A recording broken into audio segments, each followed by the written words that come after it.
Hello दोस्तों, मैं धीरेन स्वागत करता हूं आपका एग्ज़ाम स्टडी विद संगीता में। दोस्तों, आज के इस वीडियो में हम डिस्कस करेंगे टीसीएस के द्वारा पूछे गए महत्वपूर्ण प्रश्नों की सीरीज़ में भारत भूगोल से एक मोस्ट इम्पॉर्टेंट टॉपिक को।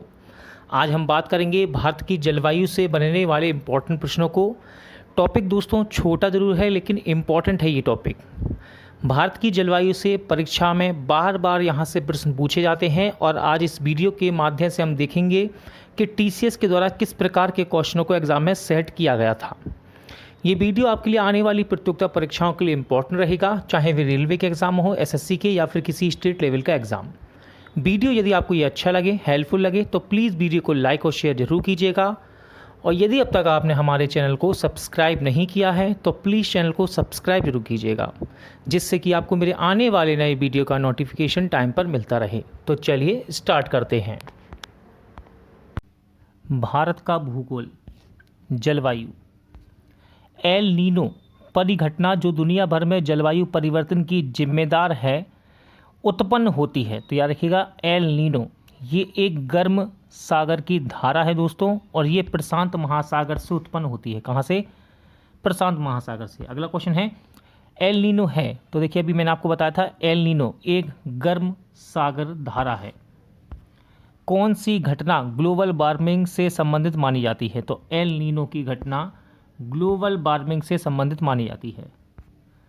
दक्षिण पश्चिम मानसून से पूरे भारत को अपनी चपेट में ले लेता है। तो दक्षिण पश्चिमी मानसून 15 जुलाई से पूरे भारत को अपनी चपेट में ले लेता है। कौन से दो राज्य मानसून के पीछे हटने के दौरान चक्रवातों की चपेट में आ जाते हैं? तो देखिए ये दो राज्य हैं, आंध्र प्रदेश और उड़ीसा, जो मानसून के पीछे हटने के दौरान चक्रवातों की चपेट में आ जाते हैं। मानसून शब्द किस भाषा से लिया गया है? इंपॉर्टेंट क्वेश्चन है। मानसून शब्द ये अरबी भाषा से लिया गया है। किस भाषा से? अरबी। यदि देश का 20% या अधिक क्षेत्र मानसून के मौसम में वर्षा की कमी से ग्रस्त है तो इसे कहा जाता है, तो इसको सूखा वर्षा कहा जाता है। क्या? सूखा वर्ष कहा जाता है। ठीक है, सूखा वर्ष। जून के महीने में मानसून के फटने से कहाँ तक बारिश होती है? तो जून के महीने में मानसून के फटने से केरल और तमिलनाडु के दक्षिणी तट तक बारिश होती है। ऐसे तो दक्षिण पश्चिम मानसून की उत्पत्ति की व्याख्या करने वाला कोई सिद्धांत नहीं है, फिर भी ऐसा माना जाता है कि किसके दौरान भूमि और समुद्र के बीच का तापांतर ही प्रमुख कारण होता है? तो याद रखिएगा, ग्रीष्म महीने के होने के कारण। कहाँ उत्तर पूर्वी मानसून से वर्षा प्राप्त करने वाले क्षेत्रों में से एक है? तो देखिए क्वेश्चन था, कौन उत्तर पूर्वी मानसून से वर्षा प्राप्त करने वाले क्षेत्रों में से एक है? तो यह है आपका तमिलनाडु राज्य। भारत के पश्चिमी तट पर पूर्वी तट की तुलना में दक्षिण पश्चिमी मानसून से अधिक वर्षा क्यों होती है? तो याद रखिएगा, पश्चिमी घाट वर्षा का कारण बनने वाली हवाओं को बाधित करते हैं। ठीक है, इसी कारण से भारत में ग्रीष्मकालीन मानसून वर्षा को तक लाता है। तो भारत में ग्रीष्मकालीन मानसून वर्षा को पश्चिमी तट तक लाता है। मानसून शब्द किसको संदर्भित करता है? तो मानसून शब्द हवाओं की बदलती दिशा को संदर्भित करता है। ला नीना प्रशांत महासागर को कैसे प्रभावित करती है? तो ला नीना पानी के तापमान को ठंडा करती है। ठीक है, ला नीना प्रशांत महासागर के पानी को ठंडा करती है। भारत में दक्षिण पश्चिम मानसून के मौसम की अवधि क्या है? इंपॉर्टेंट क्वेश्चन है। भारत में दक्षिण पश्चिम मानसून के मौसम की अवधि है जून से सितंबर। भारत के जलवायु को मोटे तौर पर किस प्रकार के रूप में वर्णित किया गया है? तो इसको मानसूनी जलवायु में वर्णित किया गया है। ठीक है, मानसूनी जलवायु में। असम की जलवायु को किस रूप में वर्णित किया जा सकता है? तो असम की जलवायु को उष्णकटिबंधीय मानसूनी वर्षा वन जलवायु के रूप में वर्णित किया जाता है। भारत में पीछे हटने वाले मानसून यानी कि शरद ऋतु के मौसम की अवधि क्या है? तो भारत में पीछे हटने वाले मानसून यानी कि शरद ऋतु की मौसम की अवधि है अक्टूबर नवंबर। क्या है? अक्टूबर नवंबर।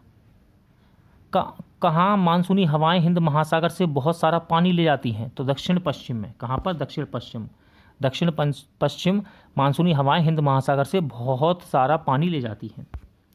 वर्षा ऋतु में दक्षिण पूर्वी व्यापारिक पवनें भारतीय उपमहाद्वीप की ओर के किस कारण से आकर्षित होती हैं? तो देखिए, उत्तर पश्चिम भारत में निम्न वायुमंडलीय दाब की उपस्थिति के कारण। काल वैसाख एक प्रकार की है, तो देखिए काल वैसाख एक प्रकार का चक्रवाती तूफान होता है। ठीक है, काल वैसाख क्या है? चक्रवाती तूफान। बंगाल की खाड़ी में उष्णकटिबंधीय चक्रवात किसके दौरान सबसे अधिक वर्षा आते हैं यहाँ पर? तो मार्च अप्रैल के दौरान। कब? मार्च अप्रैल के दौरान। चक्रवात का केंद्र शांत क्षेत्र होता है, इस चक्रवात की कहा जाता है, तो इसको चक्रवात की आंख कहा जाता है। क्या? चक्रवात की आंख। अक्टूबर नवंबर के महीनों में भारी वर्षा किसके द्वारा प्राप्त की जाती है? सही आंसर है कोरोमंडल तट। ठीक है, या फिर पूर्वी तट भी कह सकते हैं आप। सर्दियों के दौरान पश्चिमी विक्षोभ के कारण उत्तर पश्चिम भाग में किस राज्य में वर्षा होती है?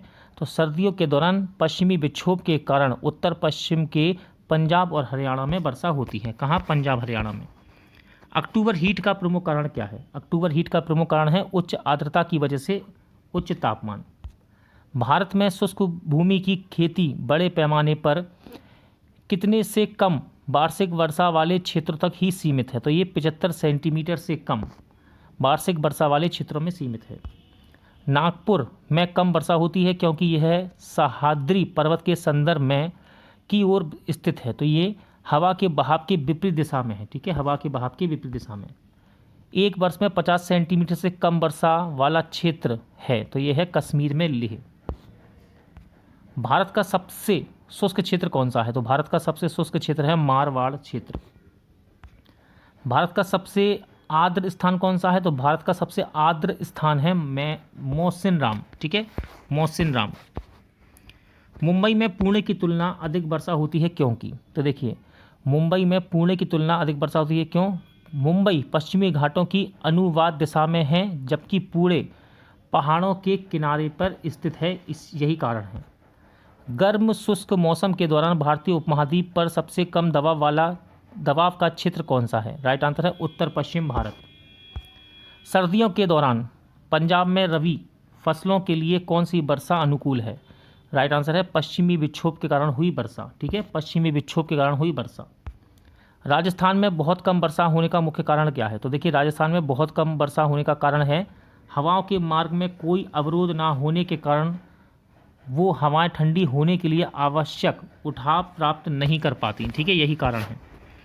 भारत का शुष्क भाग है, तो देखिए भारत का शुष्क भाग है पश्चिमी राजस्थान। पश्चिमी राजस्थान भारत का शुष्क भाग है।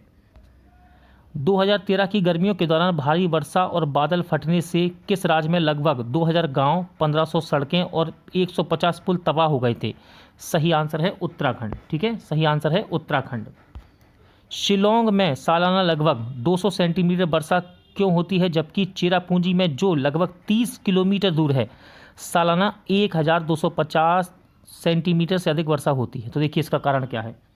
चेरापूंजी खासी पहाड़ियों की ओर से चलने वाली हवा के मुख के तरफ स्थित है और बंगाल की खाड़ी से आने वाले मानसून से प्राप्त वर्षा प्राप्त करता है, जबकि शिलोंग खासी पहाड़ियों के निचले हिस्से में स्थित है जो वृष्टि छाया प्रदेश बनाता है।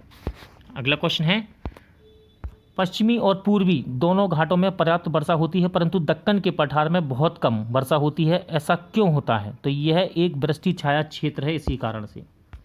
भारत का दैनिक मौसम मानचित्र कहाँ तैयार और मुद्रित किया जाता है? इंपॉर्टेंट क्वेश्चन है भारत का दैनिक मौसम मानचित्र कहाँ तैयार और मुद्रित किया जाता है? तो इसका सही आंसर है पुणे में। कहाँ पर? पुणे में।